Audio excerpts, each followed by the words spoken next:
Sevanjali charitable trust ಹಾಗೂ E governance service India ವತಿಯಿಂದ ನಡೆದ ಆಧಾರ್ ಮೇಳ ಸಂಪೂರ್ಣವಾಗಿ ಯಶಸ್ವಿಯಾಗಿದ್ದು ಸುಮಾರು 3,320ಕ್ಕೂ ಅಧಿಕ ಮಂದಿ ಆಧಾರ್ ಕಾರ್ಡ್ಗಳನ್ನು ಮಾಡಿದ್ದಾರೆ ಎಂದು ಟ್ರಸ್ಟಿ ಹಾಗೂ ಮಂಗಳೂರು ದಕ್ಷಿಣ ಕ್ಷೇತ್ರ ಬಿಜೆಪಿ ಅಧ್ಯಕ್ಷ ವೇದವ್ಯಾಸ್ ಕಾಮತ್ ಹೇಳಿದರು.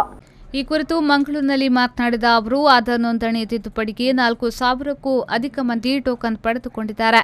ಇದರಲ್ಲಿ ಸುಮಾರು 3,320ಕ್ಕೂ ಅಧಿಕ ಮಂದಿ ಆಧಾರ್ ಕಾರ್ಡ್ಗಳನ್ನು ಮಾಡಿದ್ದಾರೆ. ನವೆಂಬರ್ 21ರಿಂದ 24ರ ತನಕ ನಡೆದ ಆಧಾರ್ ತಿದ್ದುಪಡಿ ಮಾಡಲಾಗಿದ್ದು ಇದರಲ್ಲಿ ಕೂಡ ಸಾವಿರಾರು ಮಂದಿ ಭಾಗವಹಿಸಿದ್ದಾರೆ ಎಂದು ತಿಳಿಸಿದರು.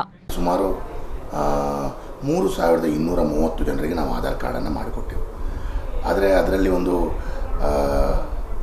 8 ಜನ ತುಂಬು ಗರ್ಭಿಣಿಯರು ಮತ್ತು 80 ವರ್ಷಕ್ಕೂ ಮೇಲ್ಪಟ್ಟು ಸರಿಸುಮಾರು 83 ಜನರು ಈ ಆಧಾರ್ ಮೇಳದಲ್ಲಿ ಭಾಗವಹಿಸಿದರು.